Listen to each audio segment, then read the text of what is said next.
Hello दोस्तों, कैसे हैं आप सब। उम्मीद करता हूँ आप सब कुशल मंगल होंगे, स्वस्थ होंगे और खुश होंगे। अगर आप थोड़े से भी परेशान हैं तो मैं माँ दुर्गा से, माँ काली से आप सबके लिए प्रार्थना करता हूँ कि आप सब स्वस्थ हो जाएं और आपकी सारी मनोकामनाएं पूर्ण हों। आपका माँ दुर्गा महाकाली कृपा चैनल में हार्दिक स्वागत है। अगर आप इस चैनल पर पहली बार आए हैं या आप इस चैनल पर आए हैं तो कृपया करके इस चैनल को लाइक, सब्सक्राइब और शेयर कर दीजिए ताकि मुझे मोटिवेशन मिल सके कि जो मैं वीडियो डालता हूँ आप सबको पसंद आती हैं। साथ ही बेल आइकन के जो बटन है उसको प्रेस कर दीजिए ताकि मेरी आने वाली वीडियो का नोटिफिकेशन आप तक आसानी से पहुंच जाए और आप सब उसका लाभ प्राप्त करें।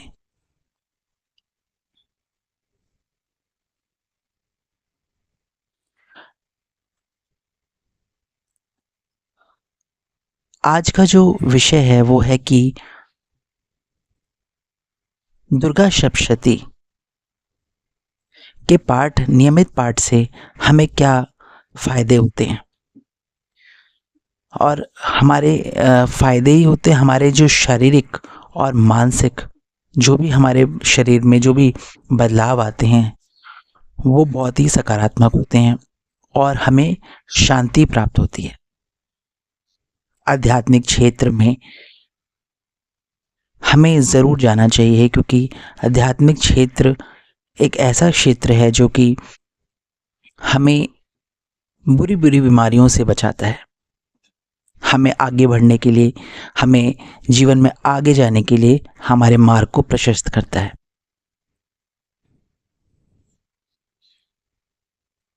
हम जानते हैं कि माँ दुर्गा, जिन्हें हम माँ आदि शक्ति कहते हैं, हिंदू की प्रमुख देवियों में से एक ने माना जाता है। उन्हें सर्वोच्च पराशक्ति कहा जाता है।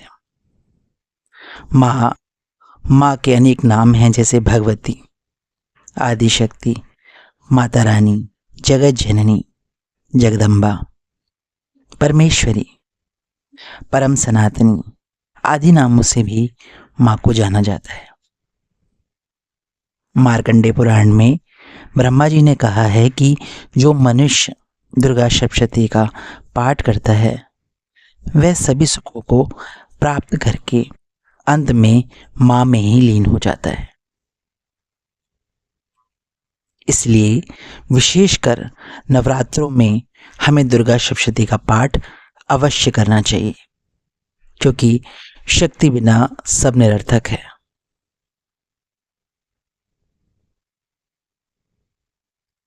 तो आइए जानते हैं कि माँ दुर्गा के जो सप्तशती पाठ है, जो हम दुर्गा पाठ कहते हैं, उसका क्या फायदे हैं। हर एक अध्याय का एक अपना अपना महत्व है।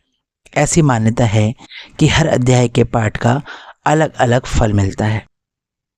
इसलिए आपकी जैसी मनोकामना हो उस अनुसार दुर्गा सप्तशती के अध्याय का नियमित पाठ आप अवश्य करें।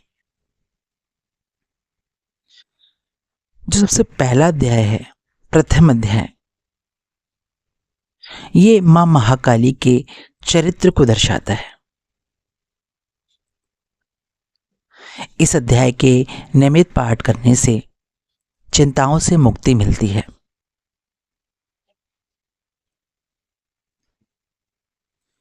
दूसरा, तीसरा और चौथा अध्याय मां महालक्ष्मी के चरित्र का वर्णन करता है। यदि हम दूसरे अध्याय का नियमित पाठ करते हैं तो हमें कोर्ट केस और विवादों से, हमें इनमें विवादों में विजय प्राप्त होती है, हमें हमें जीत की प्राप्ति होती है। तीसरे अध्याय के पाठ से शत्रुओं और विरोधियों का नाश होता है। तो इसलिए जिन भी भक्तों के शत्रु हैं या विरोधी हैं, तो उन्हें तीसरे अध्याय का पाठ जरूर करना चाहिए। इसमें महिषासुर का वध का वर्णन है। चौथे अध्याय के पाठ से माँ दुर्गा की भक्ति व कृपा एवं दर्शन की प्राप्ति होती है।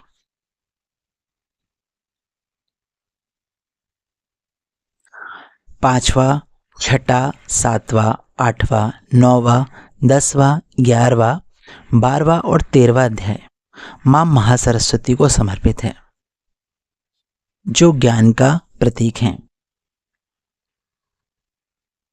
5वें अध्याय के पाठ से माँ दुर्गा की असीम अनुकंपा प्राप्त होती है। माँ भक्तों की समस्याएं दूर करती हैं, चाहे वो रोग हो, चाहे वो कोई भी बीमारी हो, कुछ भी कष्ट हो, उन सब का माँ निवारण करती हैं। भूत प्रेत की बाधा से भी हमें मुक्ति मिलती है अगर हम 5वें अध्याय का पाठ नियमित रूप से करते हैं। 6ठे अध्याय के पाठ से भय, शंका या हमारे ऊपर जो तांत्रिक क्रियाएं होती हैं, ऊपरी बाधा होती है, उससे मुक्ति मिलती है। 7वां अध्याय में मां काली ने चंडमुंड का वध किया था, उनकी कथा का इसमें वर्णन है।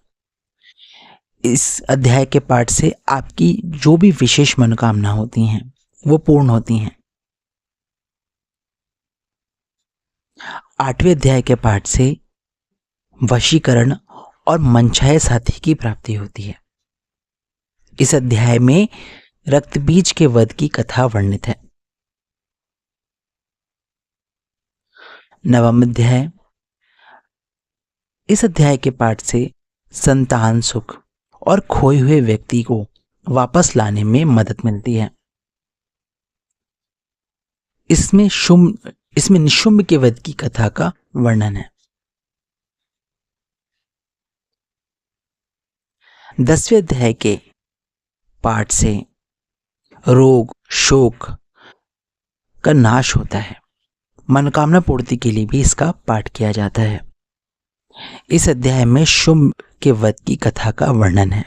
इसलिए जिन लोगों को कोई भी रोग होता है, भयंकर रोग होता है या कोई भी दुख शोक परेशानी है, तो उन्हें 10वें अध्याय का पाठ नियमित रूप से जरूर करना चाहिए। यह अध्याय बहुत शक्तिशाली माना गया है सभी अध्यायों में।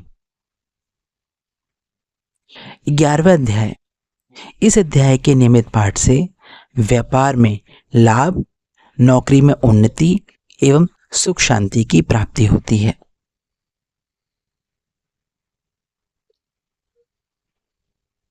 बारहवें अध्याय के पाठ से मान सम्मान एवं सुख संपत्ति का लाभ मिलता है।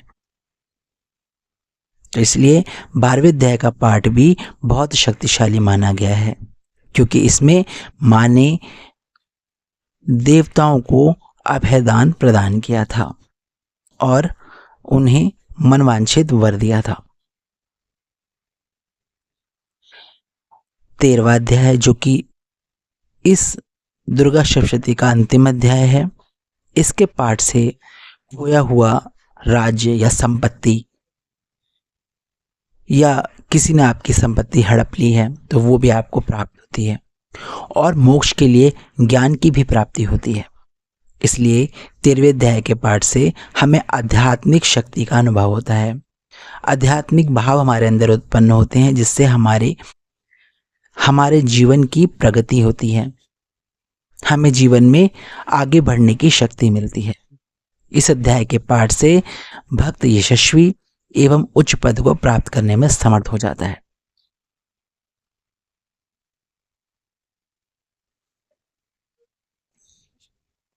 तो आप भी अगर किसी मनोकामना के लिए, किसी भी मनोकामना के लिए कोई भी पाठ करते हैं तो आपकी वो मनोकामना पूर्ण होती है।